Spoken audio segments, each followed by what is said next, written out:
সমাজ বিরোধী কার্যকলাপ, সাধারণ মানুষকে মারধর, হুমকি, তোলাবাজি, নানান ধরনের জুলুম, এমন সব ঘটনায় দেওয়ালে পিঠ ঠেকে যাওয়ায় শেষ পর্যন্ত বুধবার রাজধানীর অনতি দূরের চৌমুহনী বাজার এলাকায় প্রতিবাদে নামে স্থানীয় লোকজন। অভিযুক্ত সমাজ বিরোধী মানিক কুমার দাসের বিরুদ্ধে তাদের গুচ্ছ অভিযোগ।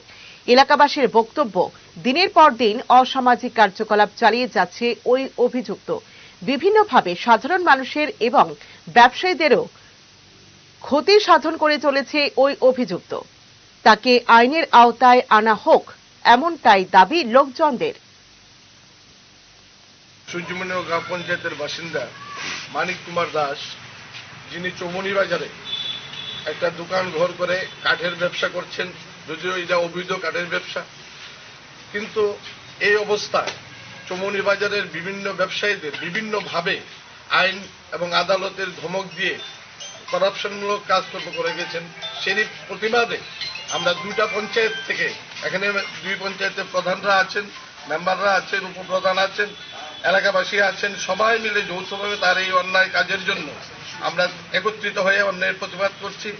ইতিমধ্যে গত ১-১২ ডিসেম্বরে একটা প্রভাতী পত্রিকায় মিথ্যা খবর পরিবেশন করে এলাকার যারা সমাজসেবী আছেন, যারা এই উৎসবের কাজে জড়িত, প্রত্যেকের নামে অপপ্রচার করেন। তারই প্রতিবাদ স্বরূপ এলাকাবাসী এবং উৎসব কমিটি, পঞ্চায়েত, ক্লাব সবাই যৌথভাবে এখানে আন্দোলন অনুষ্ঠিত করছে